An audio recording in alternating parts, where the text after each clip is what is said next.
John Alley's in the studio, President and CEO, Woodlawn Hospital. Good morning. Good morning. And you had a board meeting yesterday? We did, Okay. and as you and I discussed a little before we went on air, fall's officially here. Yes. The fountain is out of the pond, so that's kind of the barometer. When it comes out, bad weather comes in. So I apologize, we took it out, but maybe we'll get it put back in early spring, and the good weather will come with it. Will it freeze? Yes, the pond Okay. freezes. Yeah. Well, I know the pond does. The fountain. Yes. Okay. Yep. It's basically just a big pump, for lack of a better term. So we have to get it out of there so it doesn't get Are they damaged. still fishing out there? Yes. Okay. Still a lot of folks, and it surprises me. A number of folks during the winter they go out there and ice fish on Sure. the pond. So Sure. it gets a lot of use. I bet it does. Yesterday's board meeting, really not a lot going on. Okay. We're kind of in that in between time. We'll be giving them the budget next month to kind of look at. So I am anticipating that meeting to be a little more intense as we go over what we anticipate 2016 to be.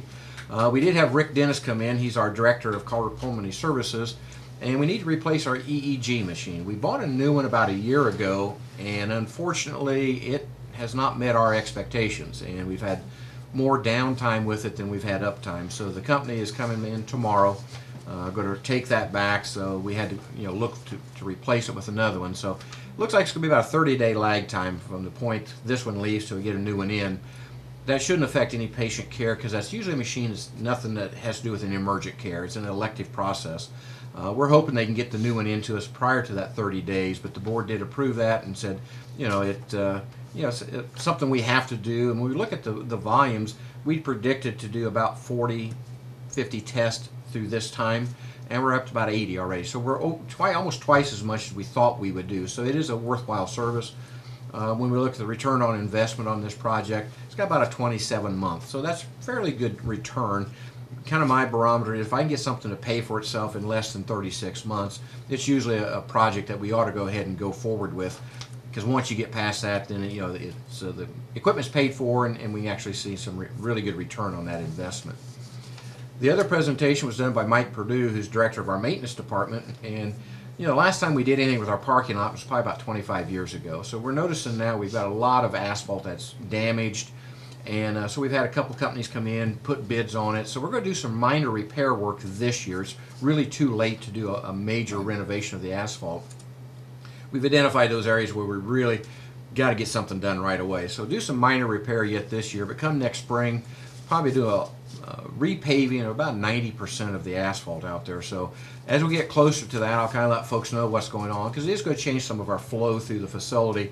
We're going to mill down about 1.5 inches deep on the current asphalt, and then replace all that. So it's, as you can imagine, that's going to be slightly disruptive to traffic flow, but something needs to be done. And again, hope to get another 25, 30 years out of the new asphalt once we get it. Front, back, both? Front, back, and both. But the only Okay. thing we're not going to be replacing is the new asphalt that we just put down for the new building. So the old visitors lot, the front drive, the employee parking, and the drive around the building, all the stuff that's been there for quite some time is going to be replaced, hopefully by end of first quarter or so next year. Again, weather dependent. Kind of got to wait for it to get some nice weather so that they can lay the asphalt down. So looking forward to that. Going to restripe everything, so kind of give a nice fresh look to the whole parking areas.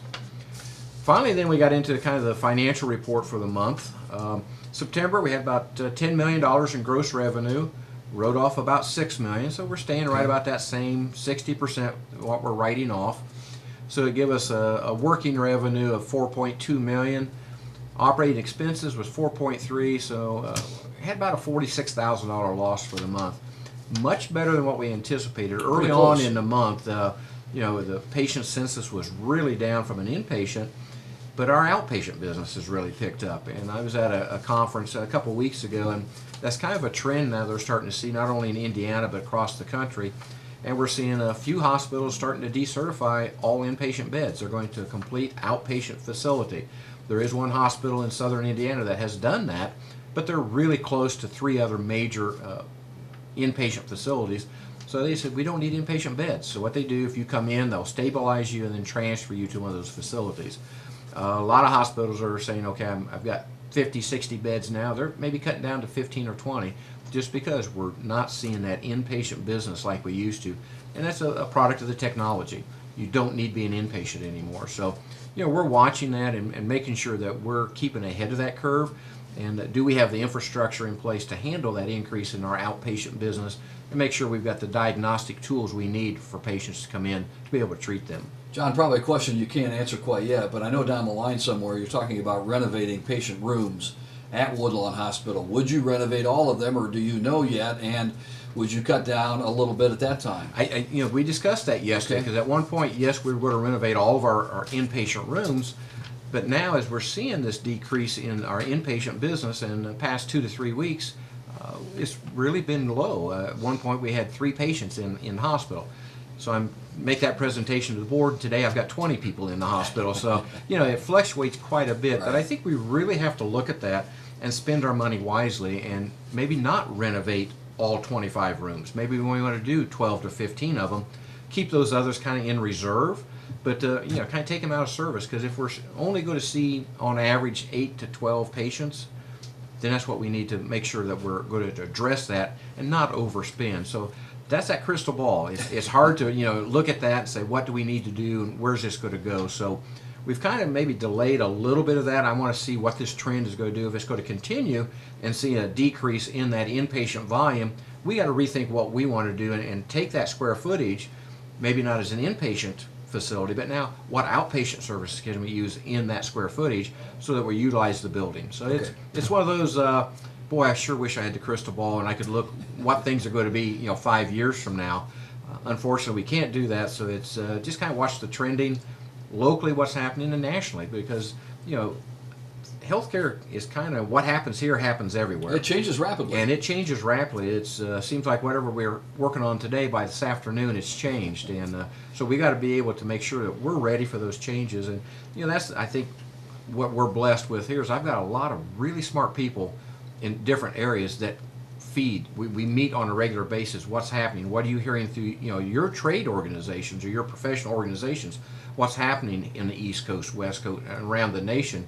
So it kind of keeps us, again, ahead of that curve so that we can really make smart decisions for our organization as we move forward. Excellent. Then the other, the thing, every year the board just absolutely loves this. Every year we have to present to them all of our safety plans, and there's certain policies and procedures that's by regulation they have to review every year. And it's usually a stack about 4 inches thick. So I know they enjoy that immensely, going through that. So we kind of went through that yesterday a little bit. And what the good part was, we kind of summarized it. All we give them was what page and what was changed. And if they had questions, we go through it. So they didn't have to read through, all that stuff, even though it's exciting reading. Oh, I'm sure. Yes, we kind of helped out a little bit. So we got most of those all done. I think we have a few that we'll probably take again next month, just so as not to overwhelm them. But every year, the board has a fairly important duty that they have to review all policies and procedures of the hospital. And again, that helps us because, again, not being in the healthcare profession, when they look at that, sometimes they say, I don't understand this, why are we doing that? So I like that process, and I think that's why the outside agencies want that independent review too, so that it's not, we've always done it that way and keep doing it. It makes us reevaluate what we're doing and are we doing it the right way. So got all that done yesterday, and okay. It was a fairly short board meeting. Again, John Alley's our guest. He's president and CEO of Woodlawn Hospital. Bring us up to date in the board meeting. John, you mentioned the budget coming up, and that would be a 2016 budget. Be our 2016 budget, and I think we've got about 99.99% done. Pretty much similar to this year? I think we actually ratcheted down our expectations a little bit on revenue. We made some major changes probably in our bad debt expense and our compassionate care, because what we've seen now is with more folks getting on to some of the insurance programs, we're seeing a fairly large deduction in that. It's shifting some of those write-offs because now they're going into the Medicaid program because that's what they're getting signed up for. And along that line, one of the things that we thought would be beneficial to the community, we actually have a company that comes in 3.5 days a week to help folks enroll into the different Medicaid, the HIP 2, and whatever plans they might be eligible for. And they actually have an office inside the hospital there. And if you want to, if you have no insurance and want to qualify for it, these people walk you through that process, because I was amazed how complicated the process is. A lot of paperwork that has to be done, and it can become intimidating. And I can see somebody saying, I'm tired of this, I don't want to do it anymore. So this company that comes in will actually do that for you. They get some basic information from you. They do all the filing, get everything filed for you, So all of a sudden now you've got health insurance that you might not have had before. So if you're looking and just been kind of saying, man, I got to put it off because I don't want to do that paperwork, give the hospital a call. They can connect you with the company, and they're called Claim Aid, and they have an office in the hospital. Make an appointment to come in, sit down with them, and they can help you get through that very daunting process of signing up for one of the health insurance plans. Do you have to pay for that service, John? Some do and some don't. Okay. It depends on. For us, no, our service is free. Right. Now, the premiums on some of the products depends on your income level. Some of it is subsidized by the government, and so your premium might be $5 a month. If you have more income, then your premium could be higher. But the service itself is free. Okay. We just thought that was the right thing to do for the community to help folks get signed up into these programs, because it benefits them, and long term it benefits us and any other healthcare provider that they might go to, because now they do have insurance, and it helps with offset some of that cost. John, as we approach 2016, are you satisfied with the level of doctors and nurses at Woodlawn Hospital? Yeah, I think we've got to that point where I've got the right mix and the right number.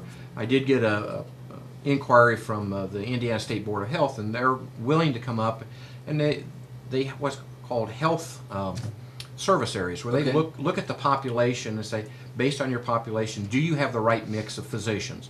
And it's a free service. So I said, let's look at that. I think we're okay, but it's nice to have somebody else come in. So I think we're going to have them probably do that next year, and they'll look at the demographics of Fulton County and our service area, and say, okay, based on this population, you should have X number of family practice surgeons. I feel we're in really good shape on that, but it'd be nice to get somebody else, who does this, on a day-to-day outside basis, opinion, right. and come in and say, yeah, you're good. If we are deemed to be an underserved area, then there are some additional dollars we can get because we're in an underserved area, where they say, okay, you could use 3 more physicians, and what they'll do, there's federal dollars that could help subsidize me bringing in more physicians. So, it's a win-win for us. We're going to know, are we good? If not, then there's some dollars out there that can help us recruit more physicians. John, whether you go to Argus or Akron or Fulton County Medical Clinic or Woodlawn Hospital, I think you're a big advocate. Get your flu shot. Oh, absolutely. Never too late to get that flu shot. We've had quite a few confirmed cases already. And, for us, maybe more senior individuals, don't forget your pneumonia shots too. That's one of the things that now they're starting to push, along with the flu vaccine. You ought to get that pneumonia Can you vaccine. get them both at the same time? I can't answer that. Okay. Logically I said, well, why not? You got 2 arms, put one in one arm. But I would defer that to somebody who has a medical knowledge. We won't answer that question. Yeah, check with your medical professional whether or not they can both be given at the same time. John Alley, President and CEO Woodlawn Hospital, bring us up to date on the Board of Trustees meeting yesterday. Anything else you'd like to pass along? It's just, we're getting into that holiday season. We got Thanksgiving coming up and other holidays. Just be aware, drive safe. There's going to be a lot of traveling coming up, and as today's weather's, we're starting to see the nasty weather coming in. Give yourself extra time. We don't want to meet you by accident, so take time and extra driving time. John Alley, thanks very much for being here today. We appreciate it. Thank you.